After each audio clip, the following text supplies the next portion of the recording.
Tonight's subject is the sixth beatitude. Blessed are the pure in heart, for they shall see God. It would be ungrateful to pick and choose among the beatitudes,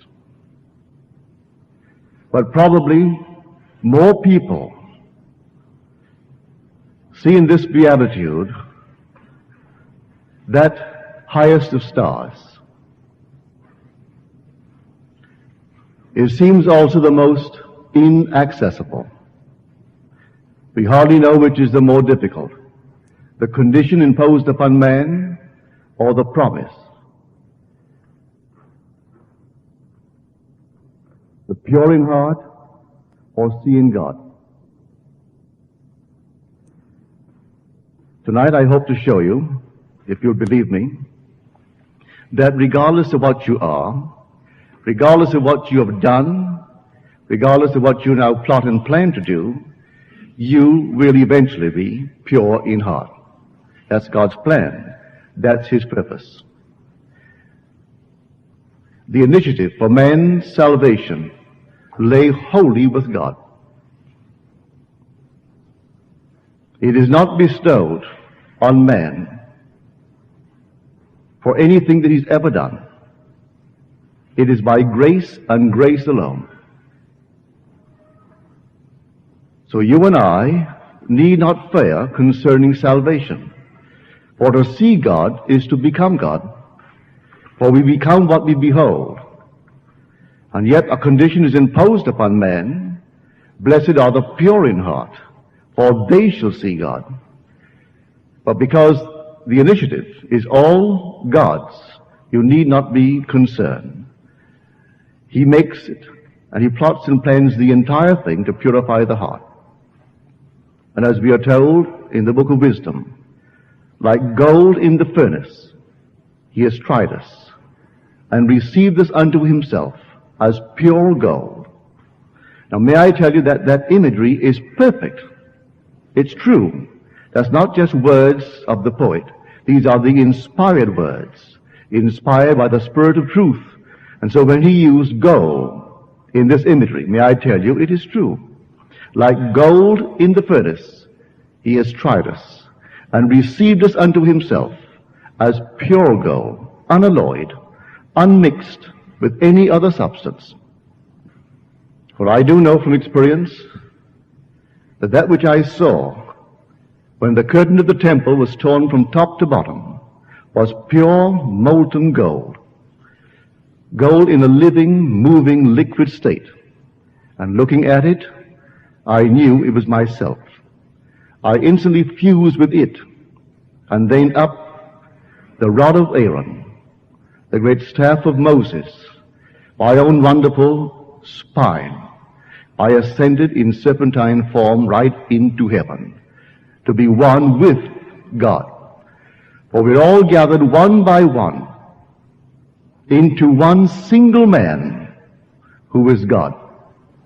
But you cannot be gathered and brought into that infinite state until you are pure in heart. And He actually initiates the entire thing and provides the means to purify the heart.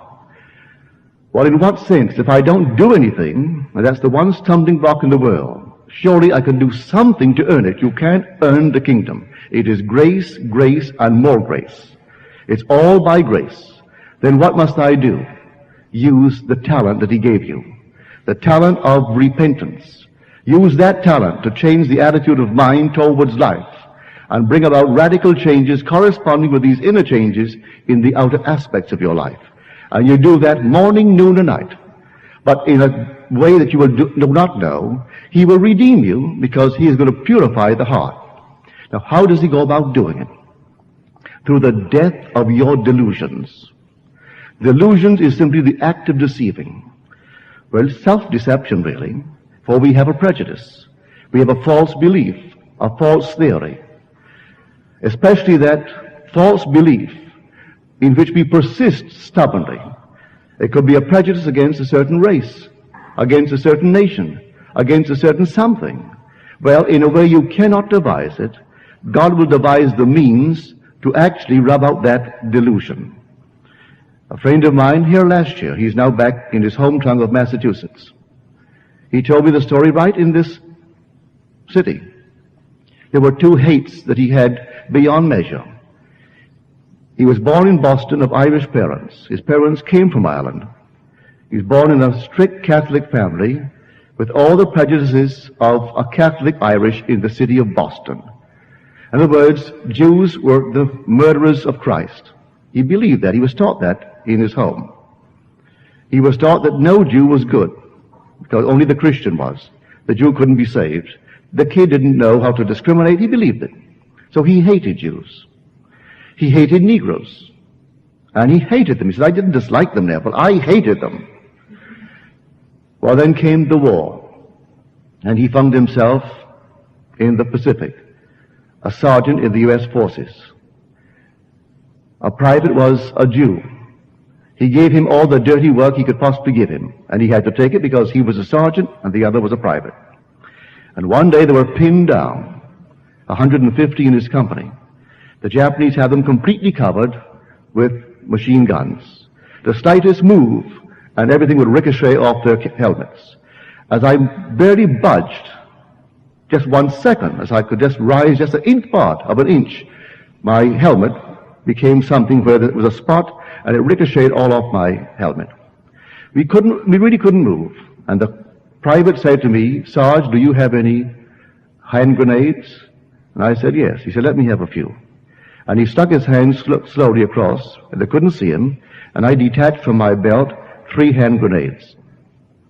And that man waited just a few seconds, and suddenly he jumped as though he were on a spring.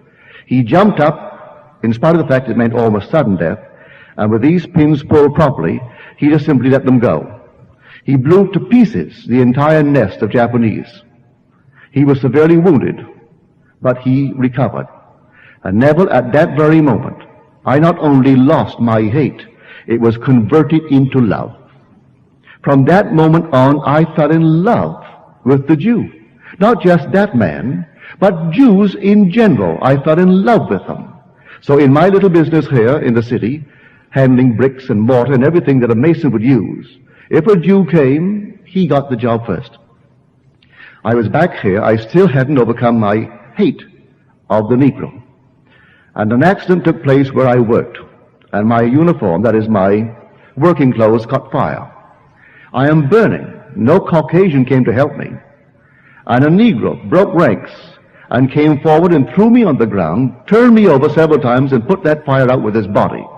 He was severely burned in the act. But I was saved, and no Caucasian helped me. And at that very moment, something similar happened to me. I didn't lose the hate I had for the Negro. It was converted into love. And I loved them. And when I went out to the job, and I got a job needing workmen, the Negro came, he got the job. The Jew got the job. And I can't tell you, Neville, when I tell you, I didn't dislike them. I hated them. In my limited environment in Boston, Massachusetts, raised in the environment of a very restricted mental state. I left that home of mine, my mother's only child, hating, just thinking that if I could only hit someone, I got even with them that way. I couldn't do a thing with my tongue. I couldn't argue with them. It was always a violent reaction until this thing happened to me. So I say, man is purified by the death of his delusions. And God, and only God, can actually devise the means by which that delusion is rubbed out. How could he have devised the means to put a Jew next to him and find himself tied down by the Japanese and their fire? But God had devised the entire thing for this man's heart to be purified. So like gold in the furnace, that certainly is a furnace, I have tried them and received them unto myself as pure gold. And so what is more of a furnace than to be faced by the enemy fire with all this and be tied on the ground by the fire? So we are told in the book of Isaiah, I have tried you in the furnaces of affliction.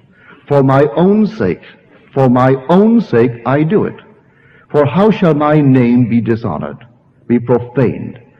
For my glory I will not give to another. Well, God's glory is himself. Grace is God's gift of himself to man, to give himself to you, so there's no doubt in your mind that he actually succeeded in conveying himself and giving himself to you. You would have to be pure in heart, and he purifies you. He does it. He began the good work in you, and he brings it to completion at the day of Jesus Christ. Jesus Christ being the image of the invisible God. So when in his eye you are pure in heart, you see God, and you become what you behold. That's the story. The minute you behold him, you become him. For he's given you himself. But he can't give it to anything but the unalloyed gold. Pure, pure gold. And I tell you, the imagery is true. Absolutely true. But man has been so conditioned to believe that he has to be good by his own standard. Well, listen to these words in the 16th chapter of the book of Proverbs. All the ways of man are pure in his own eyes, but God weighs the spirit. No two have the same code, and so man thinks in his own code, but he is perfect, he is pure. I was told this week that some preacher here in the town, in this city, last week someone attended his meeting, and he got up before his audience and he said, I thank God every day that I have never smoked in my life. I thank God every day that I've never had a drink in my life. I thank God every day, and he goes through a list of things of which he's most grateful that he hasn't done. Well, I have news for him. He's going to do every one he hasn't done. He's everything he hasn't done, of which he's so proud, he is going to do, that he may not condemn it in another. For we are moving towards the last cry on the cross, Father, forgive them. They know not what they do. Until you've done all, you can't forgive all. But don't go out and seek to do it, you're going to do it. Let me share with you my own prejudice. I thought one would be redeemed by not doing things. I fell upon a peculiar concept of life. I will not mention the name, it may offend a few who may now be interested in it. But I was looking for the truth. Disillusioned, as a young man, disillusioned in marriage. I fell into marriage at the age of 18, a father at 19, separated at 19, and all disillusioned. So I thought, well, marriage is not for me. So I took a vow at this age of 19, of all the things in the world, when nature is running rampant all through your body and you're taking a pledge of celibacy. Having actually experienced fatherhood and you taking the vow of that nature, which I did. Well, the vow of not smoking, that was no vow. I never did smoke. I can't enjoy it. I've tried, but I can't enjoy it. Drinking, well, prohibition was on in this country, therefore that's no vow. Because first of all, I couldn't afford it. And so, not to drink, that was no problem. But not eating meat, that was a problem. I enjoy meat. And so I took a strict vegetarian vow. No meat of any kind whatsoever. Only an egg. Not even in soups would I take a beef stock. And of course, all these things I did. For 7 years, I was doing nothing. My old friend Abdullah, who would live fully in this world, he said to me one day, you know, Neville, you are so good. You are good for nothing, but absolutely nothing. And then he began to teach me this law, this principle, by which you realize your dreams by living in your dreams. And when he proved it to me beyond all doubt, because I had nothing, and he told me to live as though I were in Barbados. And in no time flat, within a month, a request came with the means to make it possible to go to Barbados after being absent for 12 years. And so I knew exactly the power of the old man and how he really understood the mechanism of imagining. So he said to me when I left, he said, Neville, you will die, but not truly die, but you will die before you return to America. He spoke in such a strange way. He had enlarged meanings for the word death. Enlarged meanings for every word, for that matter. So he said, you're going to die before you come back here. Meaning I would die to all of my delusions.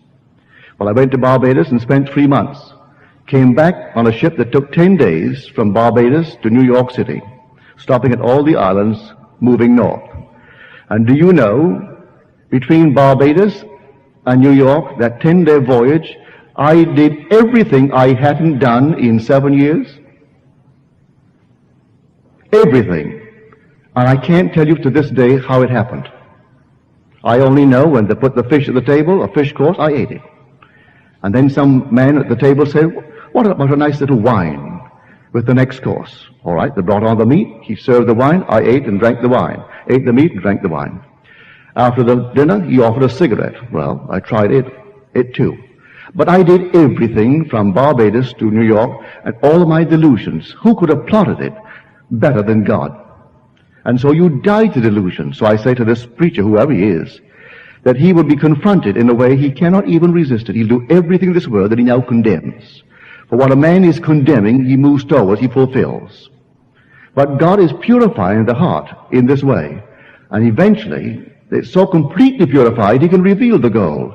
He's bringing it into a molten state. And then the curtain is torn from top to bottom. You behold it, it is gold. It's molten. And you know it yourself as you look at it. And then one with it, you move up into heaven. So of all the Beatitudes, and they're all great, these are I call them the high watchtower. If man could only live by them. But by living by them, it doesn't mean for one moment you are earning the kingdom. You don't earn the kingdom. And that is my one great surprise. Every time I leave L.A., or leave any place for that matter, leave New York or leave here, when I return and inquire, well, where is so-and-so? Oh, she's just fallen madly in love with a certain ism. And of course now she's not eating meat and she's not doing so-and-so again. And you thought you got over. You thought you got over that it's not what they do, it's what God is doing. That he began the good work in you and he completes it. You don't begin it and you don't complete it. We didn't say, let us make ourselves in the image of God. The thing is, let's make man in our image. It is God's initiative to make man in his image, not man's initiative to make himself in God's image. And so God started it, God completes it. And only God could devise the means necessary to purify that heart, to bring it into the molten golden state that is unalloyed. And when it's completely unalloyed, you won't delay 1 second. The curtain is torn, you behold yourself, and you are it, and up you go in the serpentine form. Detached from this age as you enter that age, remaining here only long enough to tell what happened, to be a witness to the truth of God's word. Only this very night, a friend of mine told me that she met a very dear friend, a mutual friend now, and she in the interval has gone into some other Eastern concept. And may I tell you, if you're on the fence and you haven't read the Bible, maybe you can't understand it. Believe me, it is truly the Word of God. And every word is true. Do not add to it, do not take from it. There should be proven a liar. As you're told, don't do it. He'll reprove you and prove you a liar. For every word is true. So I ask you to believe it. This purified heart, you aren't going to do it. Don't make the effort. Live nobly, because I find it easier to be kind, to be generous, than not to be. But I know in my heart, my generous act was my joy. There's no one watching me to chalk up some little mark for me and eventually give me it as a due reward for merit. No. We have that in the Orient, where they go around turning little wheels, and that is their merit wheel. And the more they can turn it, the more merit they're acquiring, in the hope that eventually they'll hit nirvana. But you don't do it. You must live fully and use your talent. And your talents are given to you. Your talent is the art of revision. You know the story of the talent. When he came back, he asked one for an accounting. He gave him 5. And the man used his talent wisely and made 10. He commended him and gave him all 10. One he gave 2. The man used it wisely and made 4. He gave him the 4. And then one only received 1, and he was embarrassed or afraid of the Lord's judgment. So he buried it for safekeeping. What did he tell him? Take it from him and give it to the one who has the most, and cast him out, because he would not exercise his talent. And I know many a person will go to church and will never test God. And you are told in the 13th chapter of 2 Corinthians, come test me and see. Actually test me. The invitation is to test him. Do you not realize that Jesus Christ is in you? Unless, of course, you fail to meet the test. And you're invited to test him and see. Well, if I don't test him because I'm afraid it may not work, then I will lose confidence in God. You test him whether you lose confidence or not. If tonight you want something and it's a noble thing, all right, test him. Put him to the test. Well, how would I put him to the test? I would dare to assume that I am now the man I want to be. And at this moment, everything denies it. Reason denies it, my senses deny it, but I will dare to assume that I am it. And to the best of my ability, I will give it all the tones of reality. I will try to catch the feeling of the wish fulfilled. and then look mentally at my world to get a reflection of the reality of what I'm doing. Well, now I'll test him. Now you project that thing on the screen of space and let the whole vast world see with me the reality of what I am doing. For they can't see the invisible reality. They want a concrete, objective form to believe in it. So do I. So I will believe now in the unseen reality, but that's not enough. You objectify it for me and make it concrete that I may share it with the whole vast world. So you test them. Whether it be in romance, whether it be in money, whether it be in position, socially, anything in this world. If there's one door barred to you now, and that's your urge to test him, to prove that you are welcome in such a place, you test him. Dare to assume that you are an invited member. You're invited to join. Not you're breaking through the door, you're invited as someone that is honored by that invitation. Then assume that you are a part of that setup, and let it come. May I tell you it will come? I'm speaking from experience, because door after door in my limited state were all closed to me. They aren't closed anymore. I'm not a member of the clubs, but I have access through members to almost every club that I've gone into this country. In New York City, the exclusive clubs, I have some friend who is a member. He invariably will say, Neville, have lunch with me, have dinner with me, or have cocktails with me in these areas. I don't join. I'm not a joiner of any club in this world. But they aren't barred to me. At one time in my life, I would not even begin to dream I could ever, getting there, say, as a busboy. You don't go as a busboy anymore. You're going as an honored guest of someone who is a member of the place. So I say to everyone, do not accept the present limitation. But don't think if you acquire these great things in the world of Caesar, that in any way it is putting some little mark for you in the eyes of God. This is grace 100%. And so when one tires of having things, and then they try because some philosophy teller tells them you can acquire it. And that's my problem from coast to coast, to go back and find friends that you thought really understood you. To hear them say, well, in the interval you hadn't been back in the last year or the last 6 months, and I found the most wonderful holy man. Always a holy man or a holy woman. But something that is so holy. And off they go in some blind alley. So here, because this is practically my end, I have one tomorrow night and then Sunday morning, I hope that in the interval before I return, you will not be diverted. For I am telling you a story that few can tell you, and I didn't earn it. I am as normal a man as you are, or any man that you know. With all the weaknesses of the flesh, I still have them. And yet in spite of that, he gave it to me. And someone just told me tonight, those that I know well and love dearly, in the interval, they were led to believe, well, maybe Neville is suffering from some grand hallucination, some grand something. And you have these things uninvited, and they come one after the other, the entire series completely uninvited, and not in a way you could ever have suspected. You record it, you tell it, and yet you find this peculiar question mark in their mind's eye. Why? Because they've dined with you. They've dined with you and saw in you a perfectly normal, natural man. In other words, you didn't bring the meat out of the atmosphere. Someone brought it from the kitchen. And you cooked it, and you did the cutting, and you washed the dishes afterwards, and you did all the normal things that a man would do. But that can't be one who really has been smiled upon by God, one who God has saved from the world of recurrence. How could it? He's such a natural person. He made the drinks and brought all the drinks in. And maybe he brought in too many. And so there is a perfectly normal weak man. So in the absence of the constant reminder from the platform, they meet someone who doesn't drink, who doesn't entertain them socially. And so in that case, they don't know his weaknesses, and he can hide behind the little veil that he differs from the rest of the world. He doesn't differ from anyone in this world. We're all in a world of very, very weak natures. And that's the great fantastic thing. This transformation of this fragile human being into the image of God. No one but God could have done it. Man couldn't do it by taking thought. And yet he's gradually transformed from one degree of glory into another.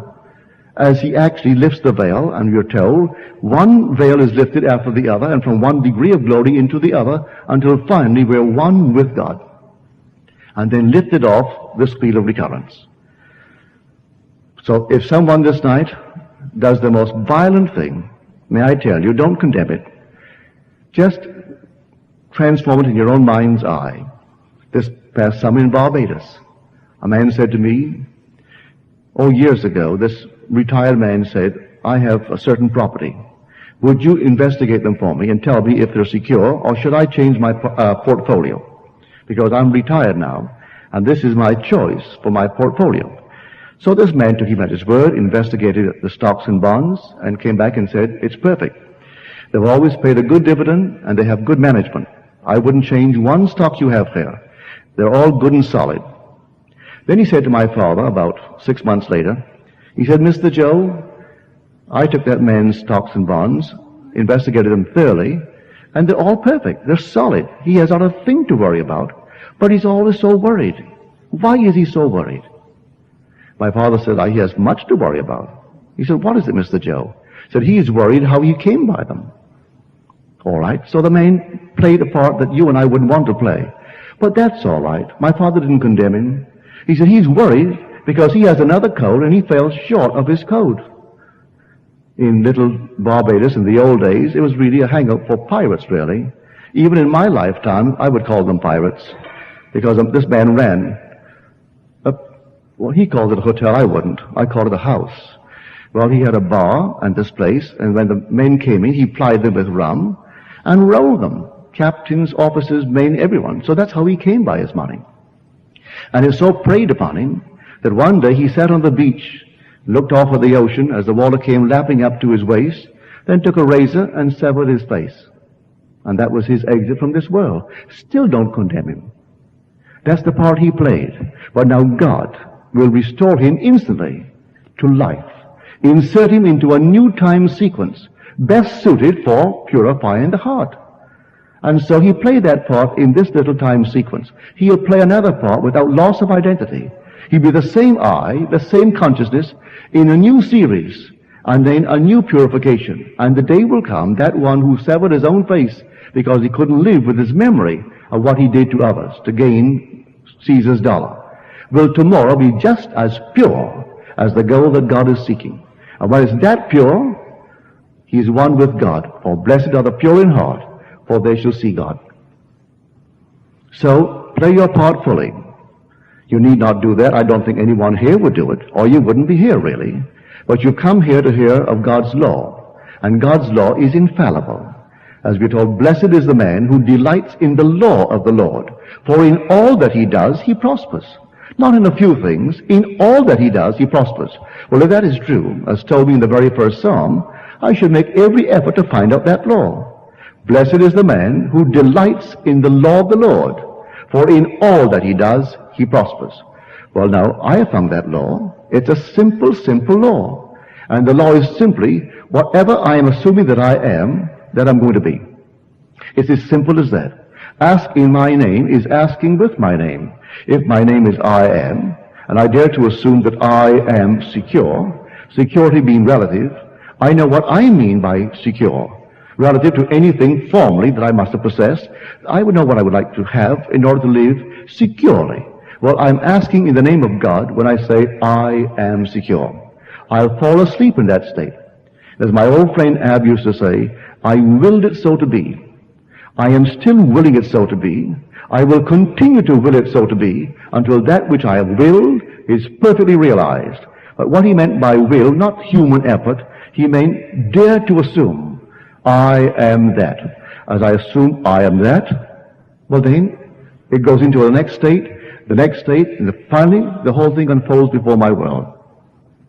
Today I went over to Oakland, and this lady told me that her niece attends a class at UC in Berkeley, and she went to this professor who was teaching the actual subject, what he called it.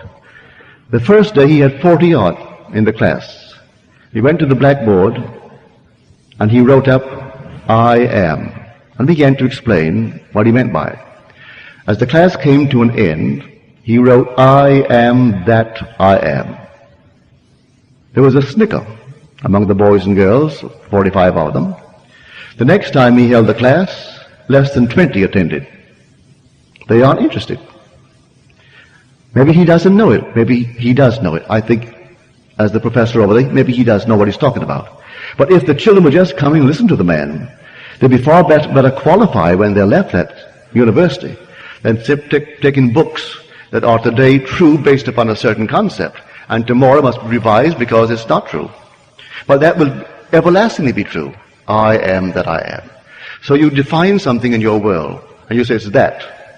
Well, I am that. You say, what a marvelous thing it would be if I only, and you name it. As you name it, it's that. Now you assume that I am that.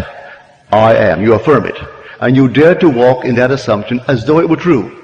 And then all of a sudden it happens. It becomes true. Is that better to know that little law and go and live by it than something that quickly passes away and disproves itself? So blessed is the man who delights in the law of the Lord, for in all that he does, he prospers. Now here is one this past summer in New York City. This lady said that in a dream she met numberless people, and she seemed to know them all, some better than others. Memory failed with some faces, but she knew them. And she longed to be with them. The stream was very narrow. Beautiful crystal water. Not water as we know it, but it was water. And she felt it was holy water. And strangely enough, the water came right to the banks. It didn't overflow. And these beautiful trees, like ancient trees, on the side. They were on that side, but she couldn't seem to reach them. And she felt if I could only touch them, that would satisfy me. And she realized she was separated by a physical state. She was physical, and they were not. And because of this physical state in which she found herself, she couldn't touch them. Then appeared before her suddenly a little boat. She got into the boat and said to herself, well, now I will row across and I can touch them. But as she got into the boat fitted her and no one else.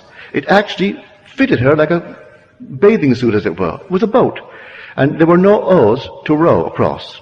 And the stream took up, and strangely enough, the stream went uphill. But it didn't seem unnatural that water should flow uphill. It rippled, beautiful crystal clear water rippling uphill. And the banks never overflowed. And then, on that side of the very narrow stream, they pointed to the end of the stream. And one voice said to her, not until you traverse the length can you cross the width.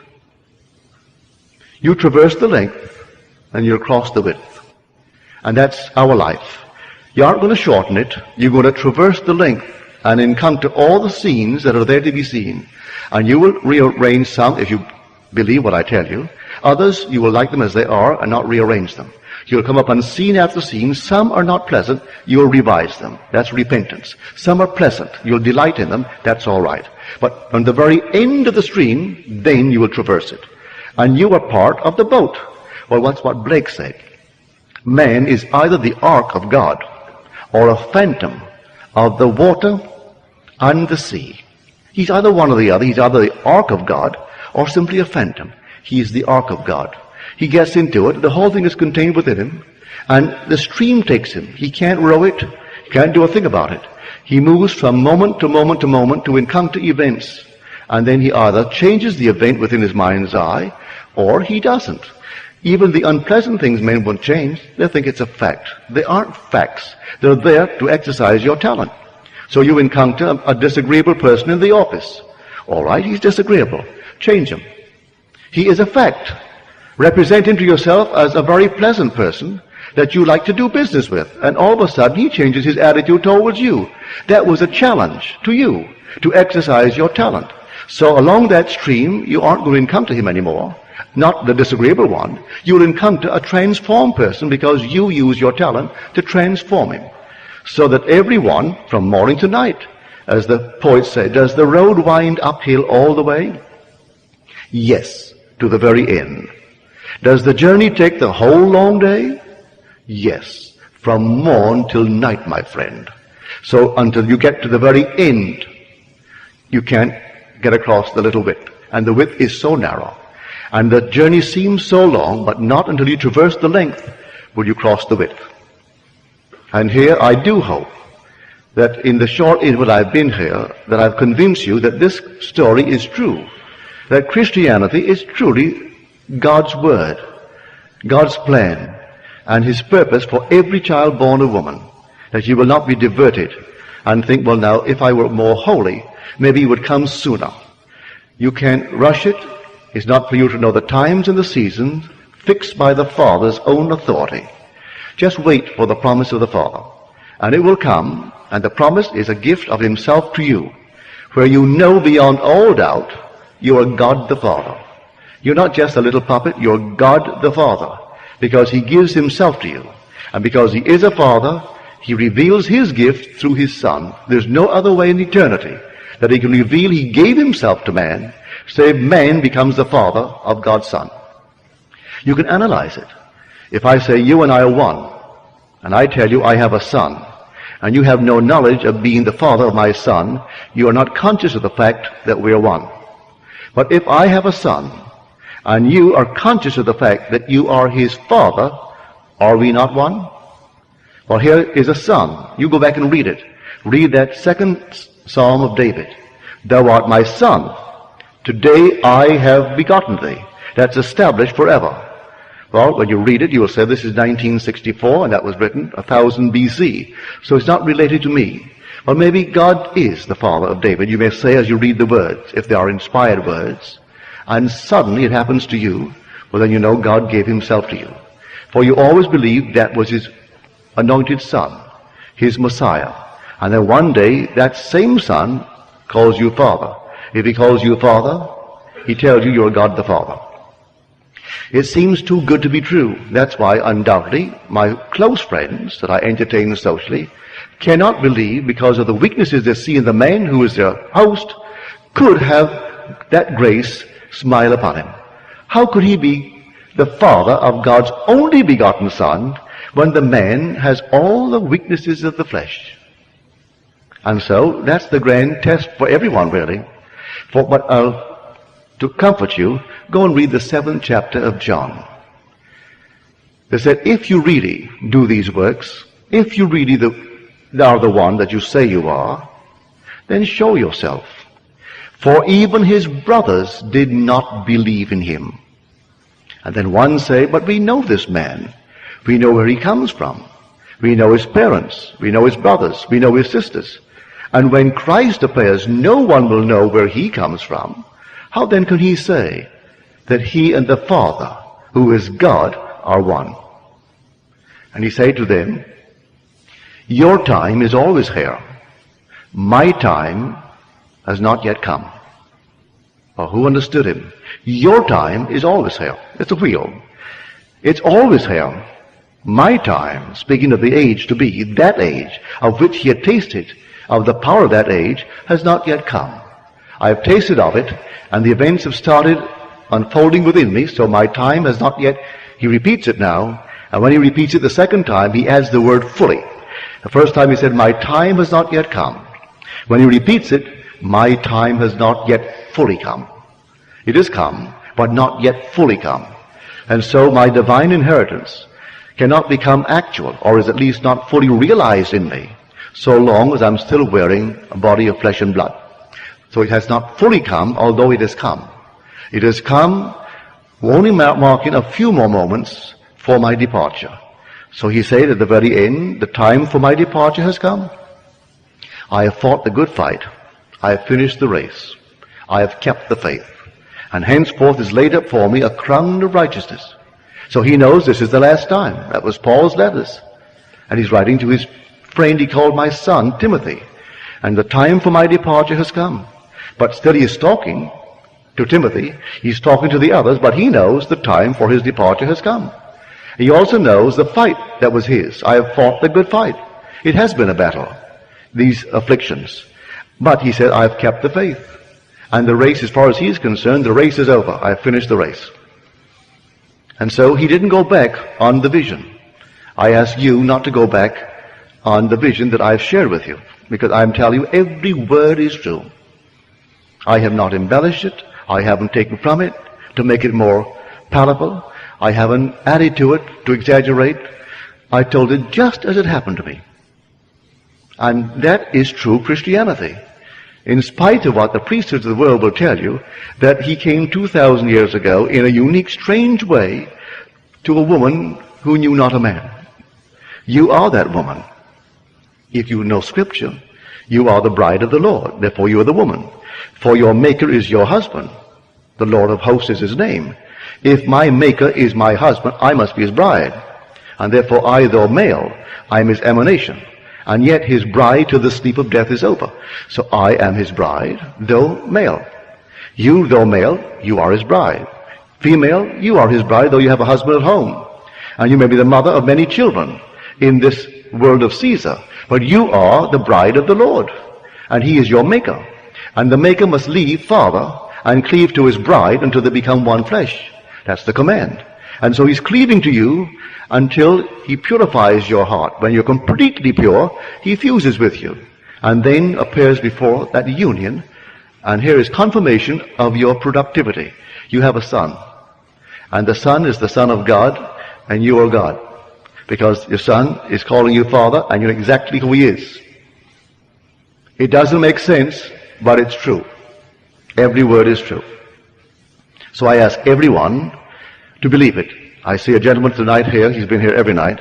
He's still asking the question of the devils, the Lucifers, all the delusions of the world. Put them all together, they are personified as the devil. Because what devils a man more than his prejudices, his delusions? What was more of the devil for that man when he carried that hate in his heart for a race of people and a faith? Because the Jew, although they call themselves a race, you can be a Jew and be born in China, born in India, born in darkest Africa, born in any part of the world, and not look like an Oriental Jew. Born in Germany, blonde, blue-eyed Jew. So it's a faith, the faith of Abraham, in the fulfillment of Christianity. So I say to him, the devil of Scripture is simply the complete personification of all the delusions that one day God in his infinite mercy will burn away from us, testing us in these furnaces of experience. And when we are tested and they're all burned from us, then we are reduced to pure, pure gold. And the imagery is perfect, for that's exactly what you see. Now you have no more delusions. No one can persuade you that because of the pigment of your skin, that you are better than, or because that you speak a certain tongue, that you're better than those who speak what to you would be a foreign tongue. Like I said to my friend who just graduated, he has his PhD now from UCLA, in ethnic music. Well, he began to describe to a friend of mine what he meant. And the friend was all carried away. He is a professor of ethnic music. And then my friend who has the PhD had to explain to him, do you know that our music here is ethnic? If you were in the Orient and you spoke of the American music, that's ethnic. You speak now of the Thai music, well, to us, that's ethnic music. And so he was completely stunned with this use of the word, which is only, well, where are you living? But that's ethnic. You have your own ethnic music. We have ours. And here in this fabulous thing of ours, we have one book that never grows old. Yes, a word will change its meaning, and tomorrow's scholar will try to find the meaning that the author originally had and bring it back with a new printing, a new edition. But he tries to keep the meaning, the original meaning, and the book is everlastingly new. There's no need for another Bible. We have the Bible. So there's no need for another teacher. You have the Bible. No need for another God. You have the Bible. No need to go elsewhere. You have the Bible. And the Bible is all about you. In the role of the book, it is all about you. Every word is written about you individually. And the promise is all to you. And so when your heart is purified, not by your efforts, but by God in you, which is the one who actually became you, he purifies you, as it's pure, like pure gold, that very moment you will ascend. And after you've ascended, waiting for that final departure from here, you still can't look into the mirror and call yourself any different. You still love, you still enjoy company, you still enjoy the things of Caesar. All the things of Caesar while you're wearing the garment which attaches you to the world of Caesar. For this garment is an animal garment. And as an animal garment, it is fed by the food of the animal and on the food of the animal. Until finally, in the very last moment, you take off the animal and leave it forever. For you rise then in spirit, for you've been born of the Spirit. So to come back, the sixth beatitude, I'm not going to single it out and call it better than, because you can't discriminate between them. It would be stupid for me to tell you the sixth is the best. No, they aren't any best. But I must confess, it seems the most inaccessible if I look at it on a certain level and think I then have to do it. For a condition is imposed upon man, seemingly. Blessed are the pure in heart, for he shall see God. And so which is the more difficult? The condition that I must meet to be pure in heart, or seeing God? And then I heard of God's infinite mercy that I couldn't do it, because he's going to do it.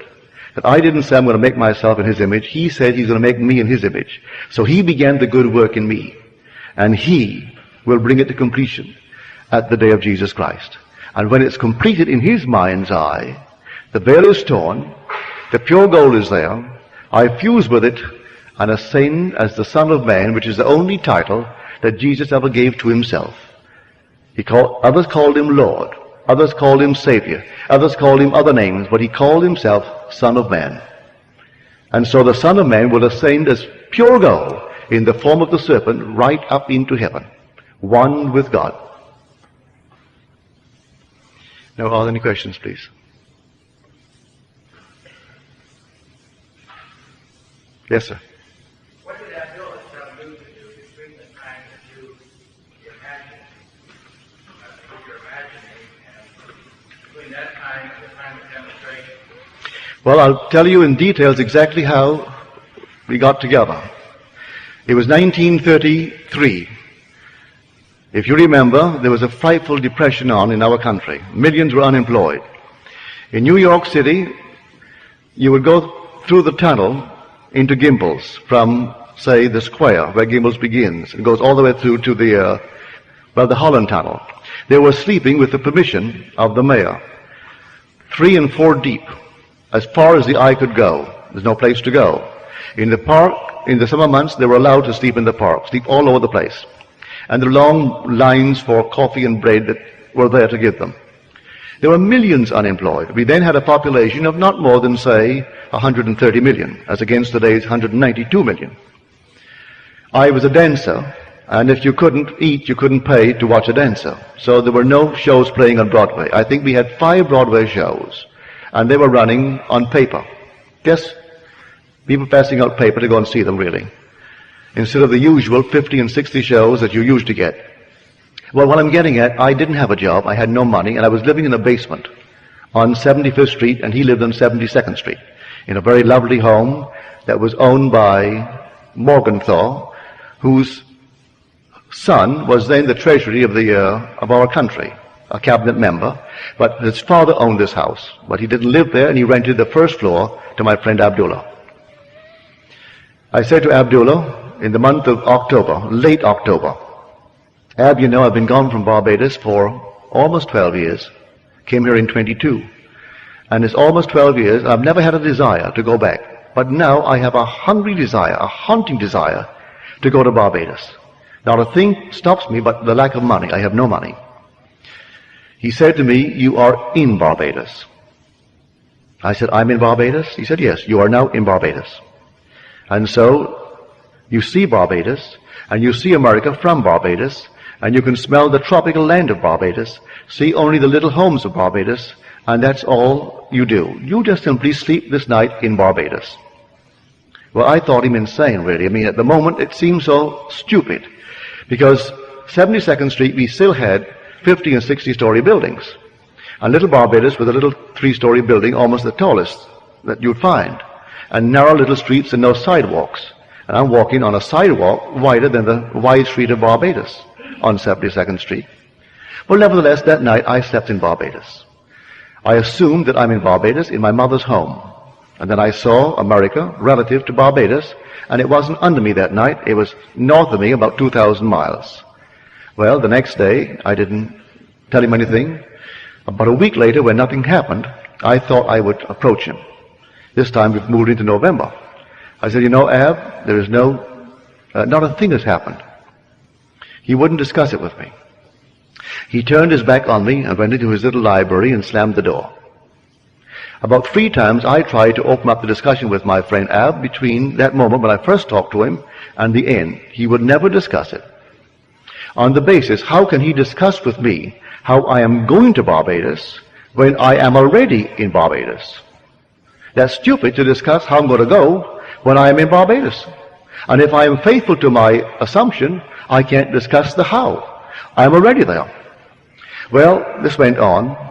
On the morning of the 4th day of December, there's no job, no place to go, and the last boat that will get me there, my Christmas, is going to sail on the 6th. Under my door is a little letter from my brother Victor. And he said, as a family, we were never around the table at Christmas together. That Cecil, that is my oldest brother, he left home before the last was born. Because we have a large family, there's an interval of 8 years between my sister, Daphne, who was the 8th child, and then my brother, Joe. Well, in that interval, my brother Cecil went off to Demerara. So, never as a family were we ever together at Christmas. So in the letter, he justifies why he's asked me to come. He said, I know you don't have a job, and there's no excuse for not coming. And so I'm enclosing a draft for $50. You may need a shirt, a pair of shoes, socks, or something. And I've notified the Furnace Whitty line that you will come for a ticket. So the ticket is waiting for you at the Furnace line. Well, I was so excited, I rushed on down to the Furnace line, and I gave them my letter. They said, yes, we have a message here from your family in Barbados. We'll give you a ticket, but we haven't any first-class tickets left. You can go third class and use the facilities of the first, but you have to sleep third class until you hit the island of St. Thomas. When you hit St. Thomas, someone disembarks, then you may take a first-class bunk. I said, I'll take it. I rushed right up to Abdullah. And I said, Ab, I have my ticket for Barbados, but I have to go third class. I'm all elated and happy about it. He said, who told you that you're going to Barbados? And who told you that you went to Barbados third class? You went to Barbados and you went first class. Would say no more. He isn't even happy that I'm going to Barbados now. So I went down on the morning of the 6th day of December with my third class ticket. Went up to the desk as they're checking in the passengers, and I put my ticket forward. He said, I've got good news for you, Mr. Goddard. Someone has cancelled, and you're going first class. And I went first class, all the way down to Barbados. 10 days down, 10 days back, with 3 heavenly months in Barbados. So all that I did, I tried to the best of my ability with his, I would call almost insolence. He was rude. But he taught me by his rudeness that I cannot discuss how if I am doing what I'm supposed to do. He tells me right away, you are in Barbados. Like someone comes to you now, and you would apply this principle towards their request, and they say, oh, I would love to be happily married. And you say to her or him, you are now happily married. They look at you as though you're insane. But that's exactly what you're supposed to do. You are now happily married. Well, if I am now happily married and I'm a lady, I would instantly begin to feel that ring there in my imagination. And I'd let others see that I have my ring, for that would imply I'm happily married if it's a wedding ring.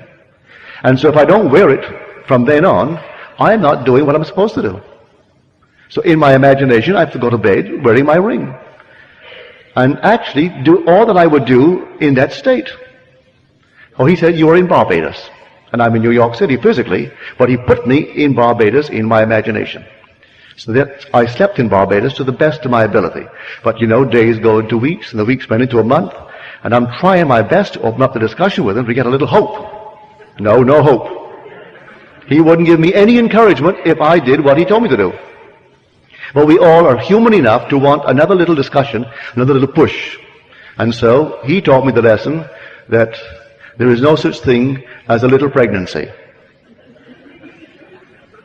No such thing. If you did it, then you're pregnant. Let the child grow. And interference with it is going to be a miscarriage. You assume that you are in Barbados. Now you're pregnant. The idea is you're going to give birth to a journey and which is going to land you right in Barbados. So you've assumed it. That is conception.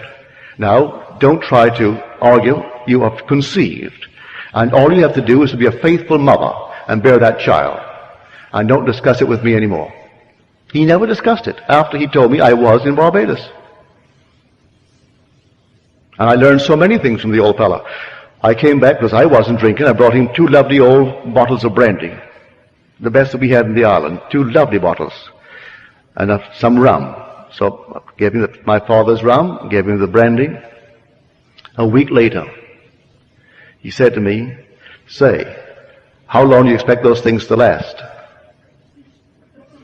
Learned my lesson. I thought he would sip those things for a year. Oh no, they were gone. And he wondered how long I supposed these things to last for him. And of course he really disillusioned me terribly on so many things, because I would go and dine with him, and Abdullah, I was then a strict vegetarian. I was trying to overcome it after I came back gradually. And of course he would sit down and he would have 2 or 3 big shots of rye. I mean big shots of rye. And then he would wash down his meal with a lot of porter, or it wasn't beer, it was ale. And then he would, at the end, like Churchill, a huge big bowl of ice cream. I said, "Ab, how can you do that?" "Oh," he said, "you couldn't do it. It'll poison you because you have cribbles." But you know that God made everything? Everything is God. You want to see He made something and not the rest? No, God made everything. And He'll send me back to the Bible. Go back to the Bible and read the book of Acts. And Peter couldn't eat the unclean thing. And then the Lord said, "Slay and eat. For that which I have cleansed, I have cleansed." Then a sheet came down filled with all manner of animals and food. And the voice said to Peter, "Slay and eat. For that which I have cleansed, I have cleansed." So he said, "You have cribbles, Neville. With any of your cribbles, it'll poison you." But he would sit down and polish off this enormous meal and wash it down with ale, precede it with 3 shots of rye. And here was a man truly of the Spirit. But if I judge from appearances, I would say, well, he can't be a holy man, for which today I'm most grateful that he wasn't, because he taught me real Christianity. And he was born in North Africa of Jewish parents and raised in a strict Orthodox Jewish home. But he knew more Christianity than anyone I've ever met, because he spoke the Hebrew tongue perfectly. He spoke other tongues, and rabbis would come to study with him. And he and I would discuss day in and day out for over 5 years, teaching me all that he could teach me that I could absorb concerning the Kabbalah, the great mystery of how this thing is put together in these simple little letters of Hebrew. I know that before the Civil Rights Bill in New York City, no Negro could go to the box office and buy a seat in the orchestra. To get a seat in the balcony, you think Abdullah would ever let me go and buy the seats? No. Abdullah would go right straight down to the box office, and he was a Negro, I tell you. And you go right down and say, "I want 2 in the center. I don't want too far back, not beyond the 6th row, right in the center." "Yes, sir." Buy the 2 seats. For any show. The first opera I saw, Abdullah took me to it.